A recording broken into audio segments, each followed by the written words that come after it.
Welcome to Restaurant Influencers presented by Entrepreneur. My name is Sean Walchef, founder of Cali Barbecue and Cali Barbecue Media. In life, in the restaurant business, and in the new creator economy, we learn through lessons and stories. Today, I have a very special guest. We are on location in the Dog Patch neighborhood of San Francisco at Souvla with my man, Charles Bililies. Way up.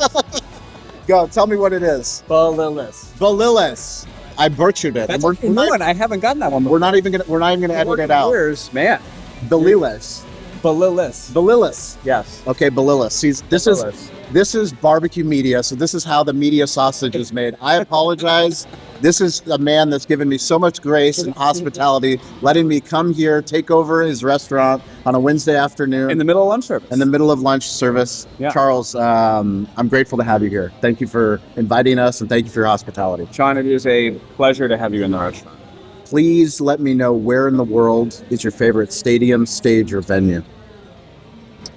For obvious reasons, I'm very, very partial right now to the Chase Center, of which we are about a 10-minute walk away.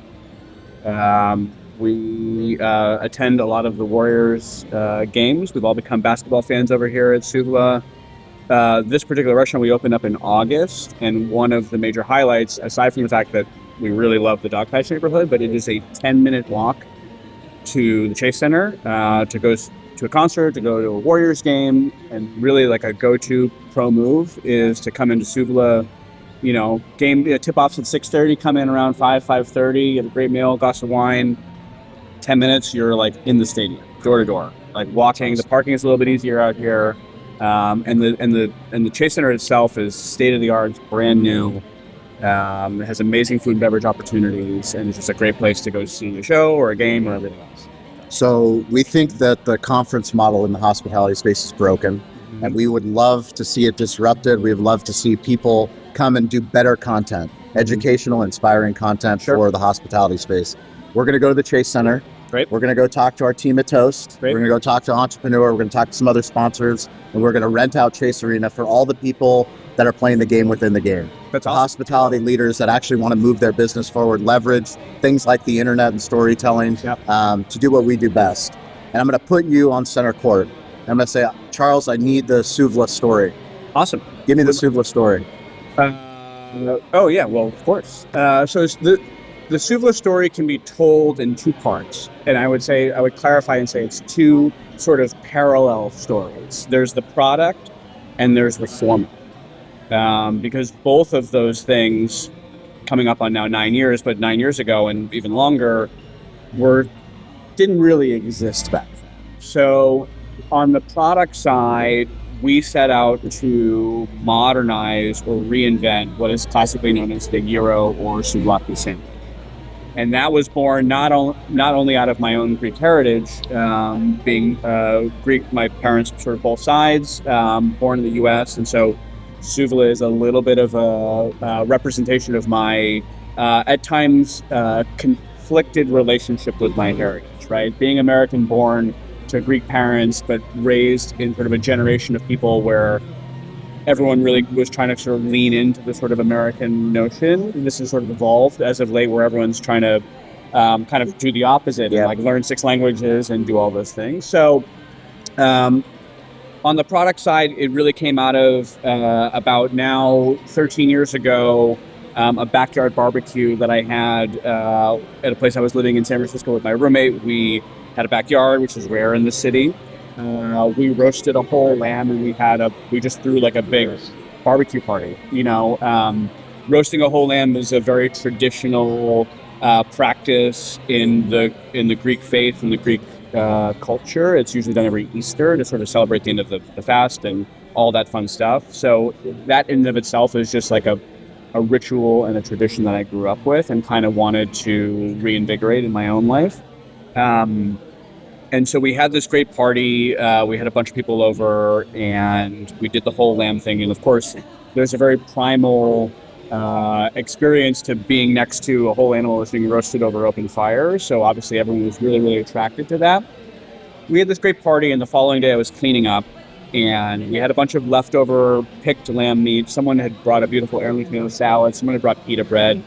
It was a kind of a potluck thing, and I made myself this leftover sandwich with whole roasted, beautiful lamb, fresh organic produce, warm fluffy pita, feta cheese, and sort of the light bulb one. And it's like, wow. I was like, no one. This is at a time, again, 13 years ago, when every other sort of cultural sort of street or comfort food was getting reinvented, was getting the chef treatment. Think about, again, we're going back now, but like, think about what the hamburger or the cheeseburger was to what it sort of became. Yes. Right? Think about what the taco was and then what it sort of became. All of those really classic staple foods. And the gyro really hadn't been disrupted since it came to the U.S. in the 70s, and it was always perceived as this sort of mystery cone meat, kind of this drunk late night food, this highly processed product with this really, out of season mealy tomatoes, and like you got out of a questionable cart or store or whatever it was. And so no one had really taken this sort of more kind of California approach with like, okay, let's rethink what's going into this, because the architecture of that sandwich is amazing, right? Warm, fluffy pita, cool yogurt, hot meat, fresh veggies, Greek cheese. So that sort of started the wheels on the product side. And then on the format side, what was really interesting is most of my career has been in fine dining, whether that's in the kitchens, in the dining rooms, in the back offices. I had the great privilege to work for chefs like Thomas Keller and Michael Mina in various of their, a lot of their restaurants. And so I had most of my sort of training came from that side. I was a culinary degree, have a hospitality degree, but, was always sort of operating in restaurants at that sort of Michelin star, full service caliber.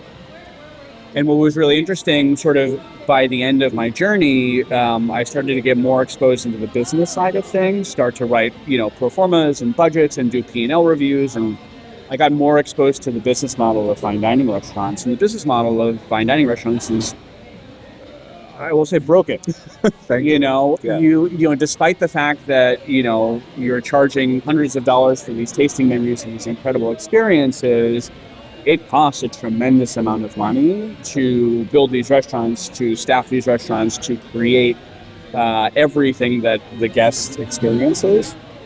And so it started with the sandwich, it started with the product, and then when the wheels were turning, it was a little bit of like, okay, how can I leverage my fine dining background and bring it together with this product and do it in a way that is economically viable.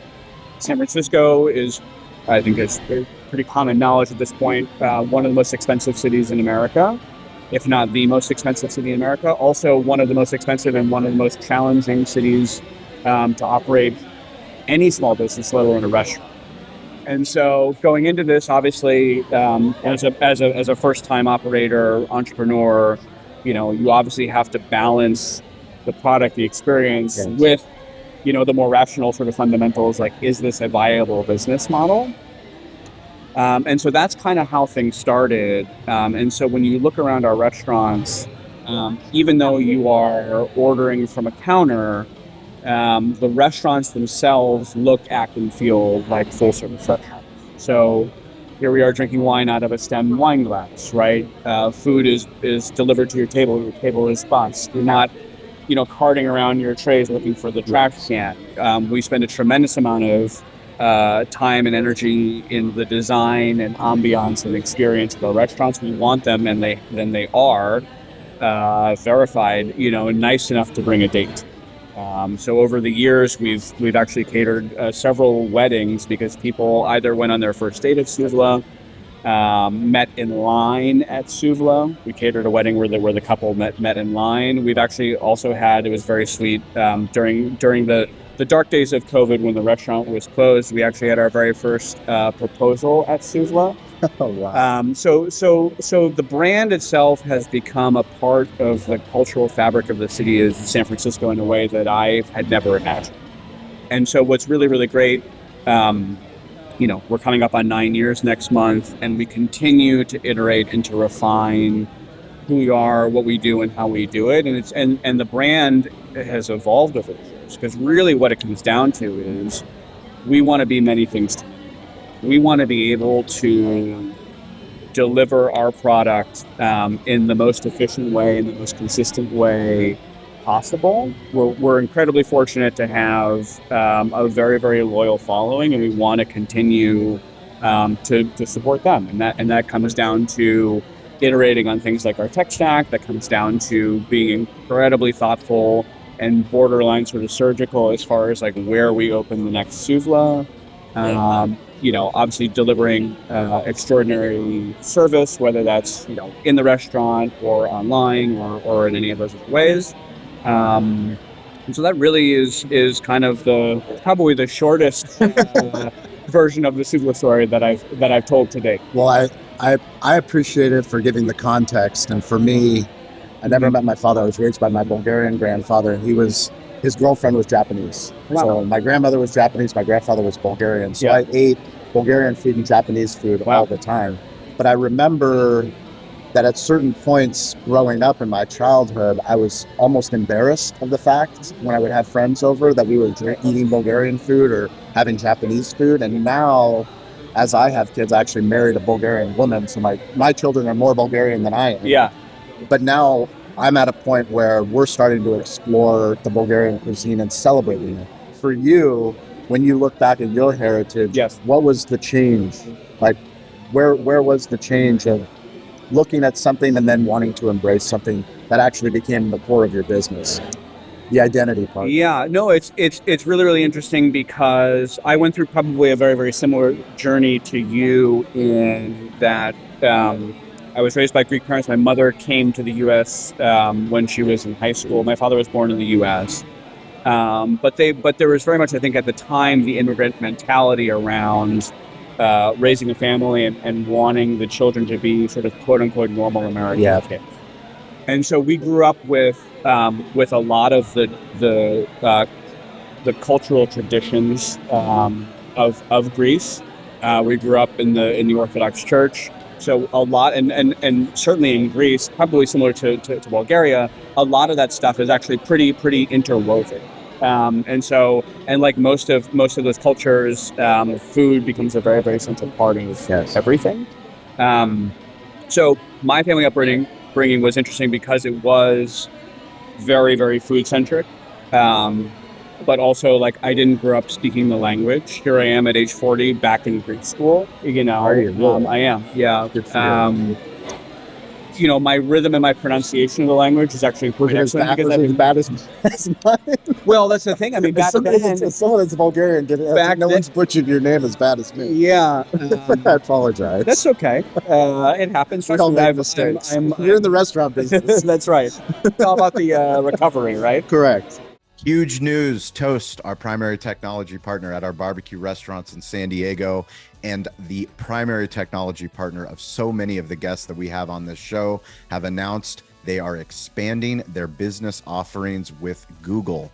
So now, if you search on Google Maps and you sign up for Toast Tables or Toast Waitlist, you will have the opportunity to improve the digital hospitality experience of the guest, allow them to book through the maps into the Toast reservation system. One of the biggest difficulties that restaurant guests have is when they search for your restaurant and they want a table, they do not have an easy solution to book a table or to get on a wait list. Toast has just announced that they are expanding their offerings with Google, and they now have introduced Toast Tables and Toast Reservations. This is huge news for the restaurant industry, huge news for guests, and huge news for you, the restaurant owner.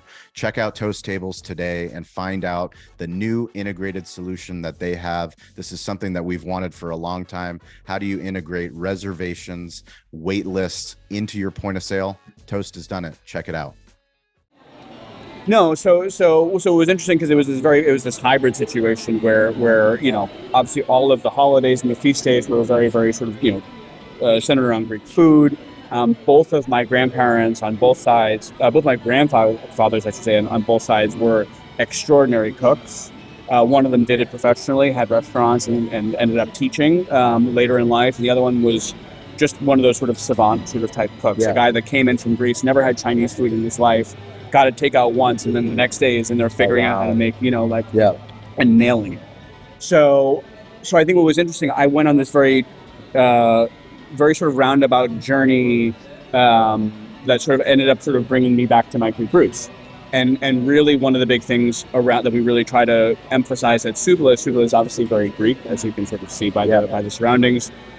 We have the country's only all Greek beverage list down to the sparkling water. Wow, really? And we have our own line of Greek wines. We work with 3 different producers in Greece to produce 4 different wines under the Souvla label. But I wanted Souvla to be really approachable. At the end of the day, there in the San Francisco Bay Area, there's not the same sort of level of a Greek population that you might see in a city like Boston or Chicago or New York. If you look around this restaurant, I guarantee you I'm the only Greek person in here. Probably. But so often is the case with restaurants that feature cuisines of other countries where they sort of, and maybe as they should, over-index on being very, very traditional. And so you get into a situation where people become a little nervous around how to pronounce something. Yes. My name. What these dishes mean, what these words mean, like what is this? And so I wanted Souvla to be really, really approachable, and so people felt comfortable coming into the restaurant, felt comfortable ordering, felt comfortable with all those things. So the menu itself is very simple, very streamlined, and brings together, the sort of the California sort of ethos in terms of the quality of the product, organic produce, naturally raised meats, things along those lines, and then blending in a lot of the Greek tradition and or Greek inspiration. So this restaurant is our first that actually has both the classic Souvla menu and a little bit more of a traditional sort of Greek meze menu. So you can actually kind of do a little bit of both. But, certainly in the early days, people saw the Souvla menu and they're like, well, this isn't Greek. And it's like, well, I mean, some of the things definitely are, and some of the things we've taken a lot of inspiration with, And so, and that was really, really important to me to sort of redefine the product and then also redefine the format. So Souvla is, if not the first, certainly, and I guess maybe that could be debatable, but I position it as that we have sort of created the fast fine format, this sort of elevated version of the fast casual space that not only allows people to, enjoy the cuisine and the wine, in the restaurant, but also take it to go, have it delivered, order online, but then also not feel again like that you are in a restaurant. Like this is a restaurant, right? It's like, I guarantee you, like you would take your wife here, like for dinner. People see, the counter service. Are you in San Diego? We could use one in our neighborhood. People see the counter, and they kind of sometimes convert. It's like, oh, this is just like a quick service or fast casual restaurant. But then when you start to see the rest of it, certainly when you come into this same restaurant at night, the lights are down, there's candles on the table, everyone's drinking wine, and so my earlier point, it looks and acts and feels like a full service restaurant. And so that's really what allows us to sort of stand out. And also I feel very strongly back then when we opened in 2014, just as much as, today, this is very much how people want to eat. You want to have the freedom and flexibility to come in whenever you want to come in and not have to worry about making reservations, not have to worry about putting on a, jacket or whatever, but then also like, you know what, to your earlier conversation, like we're going to just take this to go. Yeah. Great. No problem.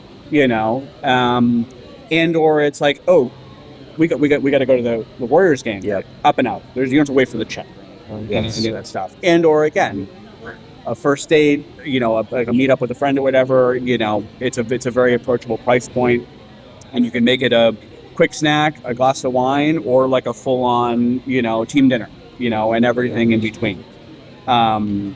And interestingly enough, our sales actually skew more towards dinner than they do lunch. Interesting. And it was also a very, very important thing for me, more on a personal sort of selfish level.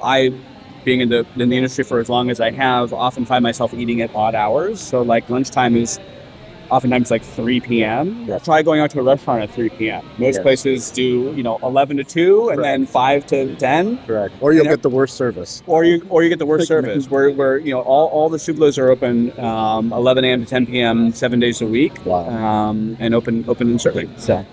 So as somebody that went to culinary school and hospitality school at Cornell, you were trained by Thomas Keller, by Michael Mina. You're essentially a savant in the hospitality space, but still, this is a show for entrepreneur. Sure. You still had to get to the point where you have to bet on yourself. 100%. Bring me back to the business plan. Yes. Did you shoot too small or did you shoot too big? Looking back at what you've created now. Yeah.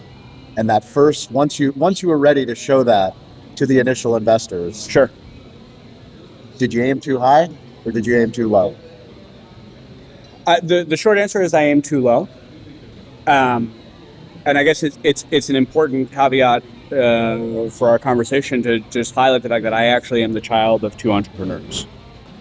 So neither of them in the hospitality space, but both of my parents ran their businesses out of the house that I grew up in, and so I, from birth, had front row seats to what that struggle is like, to what level of hustle is needed, the sacrifice that is needed, and all of those things. So you could probably say that there is something that the sort of the entrepreneurialism sort of runs in my blood. And it was very, very interesting. It was a very, very sort of poignant sort of moment, in a very similar sort of setting, two different points of time in having the conversation with my parents saying that, hey, I wanted to drop out of regular sort of four-year university and go to culinary school. It's kind of a shock to them at the time. And then fast forward years later, hey, I'm going to resign my nice manager job working for the Mina Group and go start my own thing. And it was equal, and the reception was equal parts shock and support. And I remember very, very vividly having a conversation with my father about this when I told him about the idea for Souvla and what I wanted to do. And he's like, why would you leave this job? You make a nice salary, you have healthcare, all of these benefits. And I was like, 20 years ago, you did the exact same thing. You left your teaching job that you hated, that drove you nuts, that you made terrible money in, and you went and started your own company, and look at where you are today. It's like, I want to do that. It just took me 10 plus years to figure out what the thing was. And so anyways, to your real question, it took me a full 2 years just to raise the money. It took another 2 years prior to that to write and rewrite the business plan. And so it was a big struggle. How big was the business plan for? Was it for one restaurant or for multiple? Was it for a brand? It was for one restaurant, but the intent was to scale it. But the fundraise and the investment was in that one restaurant, in that one physical space. Yep. And that was kind of it. And at some point, when you're in town, I'll take you to the original Souvla. We wouldn't be able to film in it because it's too small. It's 1,000 square feet on the ground. That's amazing. And the way that it pro forma'd, it was a very, very conservative pro forma. It was a very, very small and very scrappy raise. And that business has returned capital to the original investor group at the 7x return right now we're kind of looking at, and does about 6 times the revenue that we thought it was going to do. So it was a little bit of and it's still the little restaurant that could, even all these years later. So and it's always fun to go back and be in that restaurant because it's the place that we made all of our mistakes at. And quite frankly, we still make mistakes. But we continue to grow and evolve and learn from them. And it is really, really interesting to see, what one small restaurant is capable of. My wife and I don't have kids. These restaurants are effectively my kids. They are, they take about 9 months to sort of sometimes we have one right now that's coming up on 2 years, so it's a little, it's a longer process. Yes. But they can be very traumatic, very, very, very problematic, very expensive. Yes. And they do need to learn how to walk and then how to run and all these other things. But looking back, it's really amazing what these restaurants have been able to do, and also just how much value and just how much a part of people's lives they've become. Can you talk about brand? I know brand is important to you. It's important to me. We talk about it on the show all the time. You and I shared a conversation in Boston at the Toast Customer Advisory Board about Delta. Yes. How much you respected Delta. Can you talk about the opportunity that you have? And it's so important for restaurant owners to think differently. I think that's why we get along. That's why I love the people that watch this show and listen to this show, because we're all trying to be better and leverage this amazing thing called the internet to build more profitable businesses, to do cooler stuff, to impact more communities, and to really have fun doing what we do. This is a hard business to be in, but there are people out there like yourself that are doing incredible things. Tell me about the Delta story. The Delta story was a pretty remarkable one. Full disclosure, I'm a huge Delta fan personally. Have been for probably the last 5-6 years. I've made it a priority of mine to sort of achieve kind of all of the fun unlocks that come with the Delta SkyMiles program. So I get to enjoy all of the perks of being a Diamond Medallion sort of member. And we have spent a lot of time on Delta planes, especially years back when we were kind of back and forth between San Francisco and New York for my wife's restaurant. And there are very, very few brands. Certainly Souvla is a very, very brand-centric restaurant. Yeah. And it was important to me in the early days in creating the Souvla brand that was about the brand and not about the individual. I had spent my career working for chefs that named their brands after themselves. It's a very sort of traditional thing to do in the sort of the male-dominated sort of chef world. You name the restaurant after yourself and all the other things. And in thinking about Souvla, I wanted Souvla to be about Souvla. I wanted it to be about the brand. I didn't want it to be about me. I didn't want it to be about Tony, who's our chef and my partner in the business. I didn't want to create this sort of false expectation that we're always in the restaurant, that I'm going to be pouring you your wine or Tony's going to be making you your sandwich. Yes. Tony is actually in the kitchen here today. Fantastic. So just by coincidence, but we have 4 other restaurants that are running that he's not in right now. So and so with that, I've been incredibly protective about the brand. There's no one else from the outside that owns any part of the IP or any of that part. That was really important to me to keep that separate from the restaurants.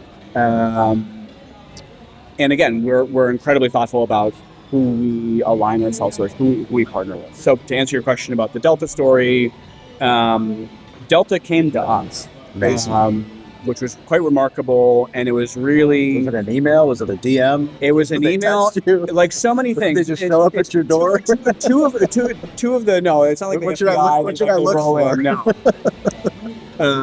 Two of the more remarkable Souvla stories was the Delta opportunity and the time that we fed Michelle Obama, and both of those times it came in through a very, very sort of vague generic email into the hello@souvla.com email address, which I still monitor. Yeah. And because you never know when that's the brand. You don't know. If there's a reason to check your email, there you go. There's the story you need. Exactly. Delta or Michelle Obama might be on the other one. Right. You never know. You never know. And so it was interesting. Delta was this was in the summer of 2021. So we're still kind of mid pandemic at that time.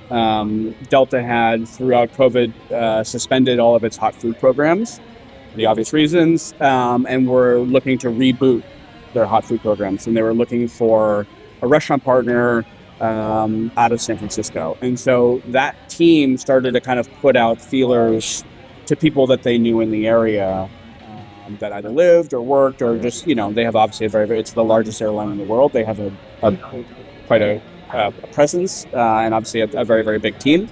And the way that it was told to me, Souvla kind of kept on coming back. It was when they sort of cast the net out. Oh, wow. Multiple pings came back. It's you should talk to Souvla, you should talk to Souvla. Now, mind you, obviously, we're not, as much as I love Delta and I fly on planes, we we don't have an airline background. You know, this is not. It's a different hospitality business. We're all the same, but it's a lot different. Exactly. Just because we cook food doesn't mean that we know how to put it onto an airplane. And we're also like we're in the restaurant business. We're not food manufacturers. Yes. You know, which is what we ultimately became. And so either way, it was they reached out and they said, "Hey, listen, we'd like to talk to you. We are relaunching our hot food program in the fall. We are interested in you being one of our West Coast launch partners for this relaunch." And so it ended up being ourselves out of San Francisco, John and Vinny out of LA, amazing restaurant group, and then Danny Meyer's Views Were Events. Oh wow! Out of New York. That was sort of like the big three for good company. Amazing company to be in. No pressure. Danny's either. Great company to be in, but no pressure. No pressure. Danny's a friend and has dined at Souvla many times and is just a great sort of mentor and awesome. and advisor and supporter. So we're all big USHC fans over here as well. And so it was really interesting because now we had this opportunity. You know, sales were still kind of depressed. We were still operating under these kind of funny conditions. We were actively trying to sort of diversify our portfolio and figure out how we could leverage our team and leverage our production facility to do other things. And so we tasked ourselves with like figuring out how to put Souvla in the air. And not only in the air, but breakfast, lunch, and dinner. Ooh. So multiple offerings, multiple meal periods. How many meals per day? I think at peak, we were probably running about 15,000 meals a month. So, probably like 500-600 a day. And also, mind you, unlike restaurants, planes run all the time. They're always running. They're always running. So the days that we normally get to enjoy, holiday closures, things like that, we have an obligation to be producing meals. Correct. So that was another sort of peak travel times, probably. Exactly. Yeah. So we normally like to close the restaurants for Christmas Eve, Christmas Day, and usually a day on either side, and we're in there, doing all that stuff. So. It was a really amazing challenge. It was the first time in history that Greek cuisine had been featured on a major domestic carrier ever, and it also gave us a lot of opportunity to think a little bit outside of the Souvla box in terms of our core classic menu and come up with other Greek or Greek-inspired dishes. Obviously, our restaurants don't serve breakfast. We had to develop a breakfast menu. Yeah. I think one of the things that was probably the most impressive, and I was very, very fortunate to sit up front in those planes for several times for R&D purposes. But we were flying our frozen Greek yogurt, and so when you think about enjoying a frozen yogurt at 35,000 feet, and also what it took to get it there, and on top of it, the fact that it actually was really, really good, like it actually was still like perfectly tempered. Like it wasn't this like melted puddle or any of those things. That was really, really remarkable. And so, I think it really comes down to, aligning ourselves with the right brands. It's not only, about, shared values, but also about, again, how the brand is perceived. Do we want to be associated with them or not? And so, just as much as Delta is the official airline of Souvla, has had the great privilege of being a partner to Delta, and the even sort of better, the sort of like the proverbial cherry on the sundae or the frozen Greek yogurt. My wife is in the wine business, and she launched a women-made sparkling wine brand called Unfem. Today, Unfem is the global partner to Delta. Wow. The official sparkling wine on every single Delta plane in the world. Wow. And in every single Sky Club. That's amazing. So you want to talk about a story and just this sort of meteoric rise because the company is only 2 years old. So to go from, a relatively small annual production to a very, very meaningful annual production is quite remarkable. What's the social handle for your wife's company? Unfem Wines. Unfem Wines. We'll put a link in the show notes. That's absolutely what an incredible story. Yeah, really remarkable. That is very cool. So on the show, obviously, this Toast is our title sponsor. You and I met at Toast headquarters in Boston. Yes. You are a technology first restaurant. Tell me, why did you switch from Square to Toast? Great question. So yes, we are a technology first restaurant. We have been, since our inception 9 years ago, I have made it a priority to build the organization on the latest generation sort of tech stack. Back in the restaurants are sort of famously pretty analog, and even the restaurants that I worked in previous were still on legacy systems and still emailing Excel spreadsheets around and all of those things. And I was like, there has to be a better way. 2014, let's figure out the next sort of generation. And so Square was a very early partner of ours. Their headquarters was literally down the street. We fed more Square employees than probably Square fed.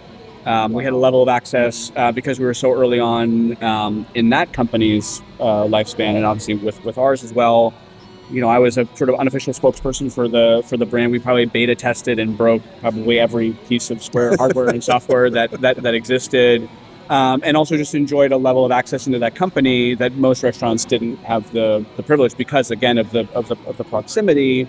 And also just my nature in terms of really, really pushing the envelope as far as, what we needed as a sort of a next generation sort of future leading restaurant. And so we had a great partnership with them for, some 7 years or so. And I think really what it came down to is again, further integration. And just getting all of these systems to talk to each other. We also were hearing a lot of feedback from our guests in terms of functionality that they wanted, in terms of things around scheduled orders and all of those type of that kind of flexibility. And then you sort of layer into that just the overall reliability that we needed. These are high volume restaurants. We have a tendency, as I may mention, to break all kinds of things. Yes. And the volume is one of those things that just has a tendency to break stuff. And so it gets harder when you're operating restaurants that are a little bit of an outlier as a client, where it's we're giving this feedback, where it's this is not working, this is melting down, and it's well, we're not hearing this from anyone else. It's well, you probably don't have anyone else that's speaking up. It's either speaking up, or you might not have anyone else that's doing the volume that we're doing. An average Souvla serves between 700 and 1,000 people a day. It's amazing, right? So that's a lot of throughput. Yes, and so when I started my conversations with Toast, I started with Matt Kaplan at the very sort of top, and was pretty transparent in terms of what we needed and what we weren't really getting. And all of those assurances. And I think it's also one of the things too, I was thinking about this earlier before you came, around, you have to make decisions around, do you want to work with generalists or do you want to work with specialists? And there are pros and cons to both of those things.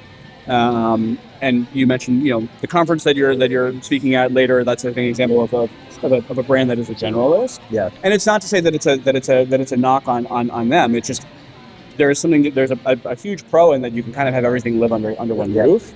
But I kind of associate generalists as sort of, I'm a big car guy, so I associate generalists a little bit it's the all season tire.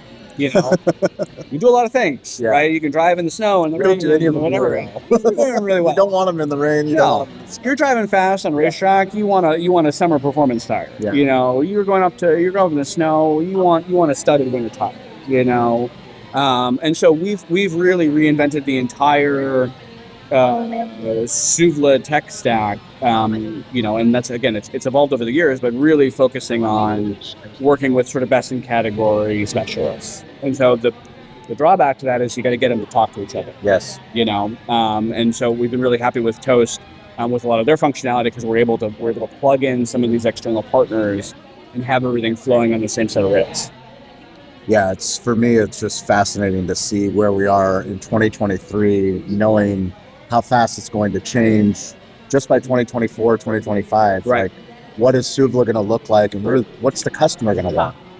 So much of the conversations that we have with all of our technology partners is we understand that you might perceive us to be the client, right? But ultimately the customer is the client. So I really don't care what it is, as long as it makes it easier for every guest in here to get what they want. And like you said earlier, every guest in here might want something different. Totally. That's why you had delivery drivers. That's why you had people that were ordering in line waiting when I got here. Yes. That's why you had people on a business lunch. You had other people that were just here to enjoy like a glass of wine. We don't know, but we need the technology that's going to provide what we call digital hospitality. 100%. And I think the challenge, and it's continuing to evolve, but because I think the customer is continuing to get more and more savvy and more understanding. To your point about the customer being the client, when you're working with technology partners, especially when you're working with a Toast, when you're working with a DoorDash, when you're those things. At the end of the day, it's about the guests, right? And it's about getting them whatever that they want and having that functionality. And the guest doesn't oftentimes understand, or quite frankly care, nor should they, that like the POS is not working right now, or the delivery driver got lost on the way to their house, or whatever it is. They just immediately they go to the restaurant. Hey, Souvla, why? What happened? Like, what is this thing? And it's like, and obviously from our end, we obviously want to be empathetic. We obviously want to be able to sort of recover the situation. We can't necessarily just say, oh, it's so-and-so's fault, that this thing broke or whatever it is. We have to figure out a way to fix it and make it right, because ultimately, like, that's what the guest expects and demands, and they don't necessarily want to hear that it's, someone else's fault. So can you talk to the restaurant owner that's listening to this show or watching this?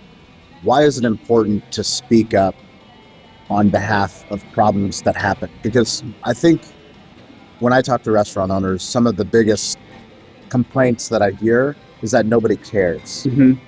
And what I tell them is that you need to find partners that listen to you the same way you listen to your guests. Yes. Yeah, I think a couple things. Number one, obviously, yes, speak up. Number two, just know that all of this stuff takes time. Yes. Right? We as restaurateurs and chefs and operators, we have the ability to like pivot on a moment's notice and fix something like immediately. Correct. This wine is too warm. Let me get you another bottle of wine. Correct. Right? Good point.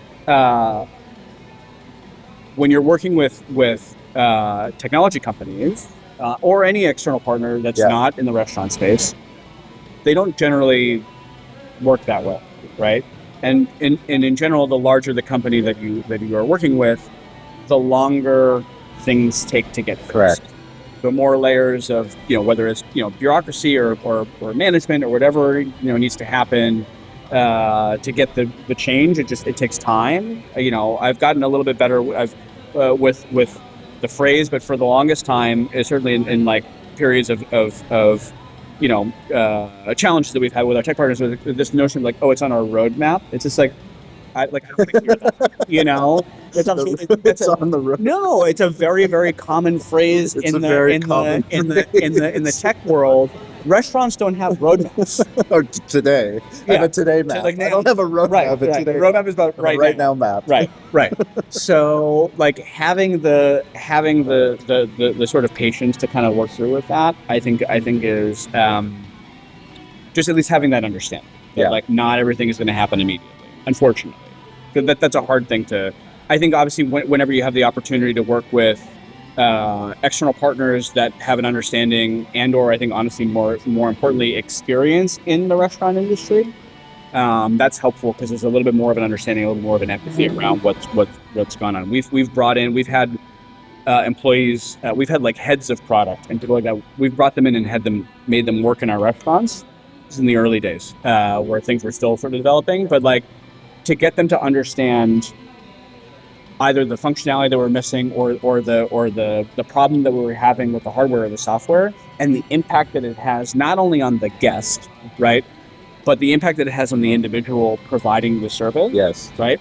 When you're working behind the point of sale, and all of a sudden the point of sale freezes or crashes or whatever, and you've got a line of people out the door. Yeah. How do you handle that situation? What do you do? Yeah. And it's easier for the when you're dealing with a product manager or whatever in an office, they don't have that anxiety. They've never been sitting exactly. Sitting in front. So it was amazing to like bring in these heads of product and make them do that, and then watching their face when it happens and be like, oh, So now you understand. When the kitchen printer malfunctions and doesn't send the signal to the point of sale that the kitchen printer is not working, and then all of a sudden you're looking around the dining room and there's a sea of people holding numbers, looking really, really upset. And all of a sudden you look back in the kitchen and there's no tickets on the kitchen rail. Like, how do you deal with that? Yes. So that's really, really, so that's important. Certainly, one of many reasons why I love Toast. Not that we're making this, I know that they're a sponsor, but this is the truth. They're a sponsor for a reason. I mean, I don't hide the fact that Toast. You're wearing the Toast hat. It's I made my own one Toast of one. I made my own Toast hat. No, I love the fact that Toast was started by people that came from restaurants. Yes. And so that owned and operated and had experience in restaurants, because having that level of understanding, being able to speak the language, and then also just like understanding it from the operator's point of view is, unlike most tech companies, it for me is very, very important. Yeah. I think the other thing, the last thing too, and this may sort of be seen, maybe this is a Souvla anomaly, and I don't really want to set a precedent, but we have standing weekly calls with a lot of our tech partners. You've earned those calls. We've earned those calls. It was when we switched over. It was on my list of demands from Toast. I mean, that's one of the most important lessons that I think. That's why we do this show. Right. It's so important for restaurant owners to know that you're not alone. We feel like we're alone. We feel like we have to fight the fights. But what you've done is you've created a culture with your partners to know you're not just a squeaky wheel. Right. You're willing to work. You're willing to test. You're willing to meet with. You go above and beyond for them to help them make better products, not just for Souvla. Right. For literally any other restaurant that they roll out those products to. Right. Yeah, and that's how we always position the brand, and it's always done in the spirit of self-improvement, right? Yes. So we obviously want to make Souvla better, but we also want to make whatever the product of our partner better. Yeah. We want the functionality, the reliability, all of those things. So that's why and we've gotten a little bit more selective over the years, but in the early days we would beta test an awful lot of stuff. We're very fortunate to be in San Francisco and in sort of the broader Bay Area, where so many of these companies are actually headquartered. So we get a level of exposure to new technology and just overall deal flow that maybe other brands might not, operating in other parts of the country. So and so often is the case that things that sort of start here in the Bay Area gradually make their way. Yes. Just even down to on our end from an innovation standpoint. We're now seeing the Souvla of so many other types of foods, which to me is just amazing to see, because I've been very, very vocal about the format and to my earlier point about this is how people want to dine, and so I don't see it as a threat. I see it as actually as a big thing, and if anything, it's like from our end, we have to continue to sort of evolve and iterate. If we're going to continue to, if we've created the category and lead the category, we have to keep on leading the category for years to come. Love it. So every single week on Wednesday and Friday at 10 a.m. Pacific time on the social audio app Clubhouse, we have an incredible community of digital hospitality leaders, restaurant owners, marketers, sales professionals that join us. It's a free call. It's a free app. Join the app. We also want to do a shout out. Right now, I'm actually looking for a restaurant influencer. So if you know somebody on YouTube, a restaurant owner that's doing something unique, they're adding something that's different for the restaurant industry, they're building a community on there, please let me know. You can email me, Shawn, SHAWN, at calibbq.media. You can find me on social platforms at Shawn P. Walchef, SHAWN P WALCHEF. Charles, what's the best way for people to come and enjoy Souvla or get in touch with you? Best way is definitely go to our website, souvla.com. I think, as I disclosed earlier, all the hello emails, I always see. And all of our social handles are just at Souvla. Okay. SOUVLA. So And Instagram, Twitter. Any parting words of wisdom for the restaurant industry, a restaurant owner that's listening to this show? I do have parting words of wisdom, and it's and I think it really dovetails nicely into the fact that we're doing this for Entrepreneur Magazine. And I, full disclosure, this I don't know where I read this, and I cannot take credit for this phrase, but it's something that I heard many years ago, and has resonated with me, and is certainly now sort of resonating a little bit more with me as I'm 9 years into my journey here with Souvla, and as I made mentioned earlier, just growing up in a household of entrepreneurs and sort of like watching both of my parents' businesses, grow and flourish and struggle and everything else. But entrepreneurialism is spending a few years of your life living like most people won't, so you can spend the rest of your life living like most people can't. Wow. It's a really, really powerful phrase, and it's something where it's like, and listen, in the early days of Souvla, in the years leading up to the restaurant, and even in the first few years of the restaurant, the amount of sacrifice and work and struggle and stress and rejection and everything else that I have experienced is truly extraordinary. We need a whole nother episode to kind of like unpack that. We'll come back. You can be my therapist, I guess. No problem. But I mean, and here we are now. Nearly 9 years later, you and I are able to have this conversation in one of 5 restaurants, and I haven't had to get up and do anything, I guess, or like look at my phone or any of those things. And so I feel, and this is very much a shout out to them. I am incredibly fortunate to have an extraordinary team of people behind Souvla and behind Can me. you give me one shout out? Give me one person. I love the question because it's impossible. When somebody leads an organization, it's hard to pick one person, but it's going to be an entrepreneur, at least somebody that's gone above and beyond. Totally. I will shout out 2 people. Ross Wunderlich and Juliana Fernandez, who are our 2 senior operations managers. Ross sort of more on the culinary side, Juliana on sort of the dining room, sort of guest-facing side. Both of these people have been with the organization for 7 years. In Juliana's case, 8 years. Wow. Juliana started with me as a counter server in the original restaurant shortly after we opened. He is now leads all of our operations. Both of them. Ross started as a kitchen manager in our second restaurant.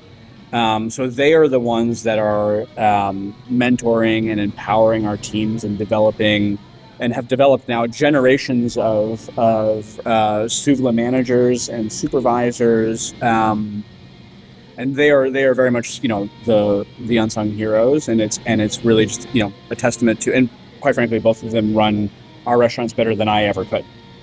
So it's like you also kind of have to have the wherewithal to be like, okay, I'm gonna get out of, like, my job right now is really not only is it of course like on the sort of development strategy side, but day to day tactically, operationally, my job is to get out of everyone's way, right? Because I have a team of absolutely extraordinary, talented people. And all of our, and we have our full-time controller. She leads all of our financial stuff. We have a full-time head of HR. They lead all of our sort of people ops stuff. And the operations team has sort of grown from there. But my job is to just kind of like set the tone and set the direction and let them go. Because quite frankly, they're better than I am.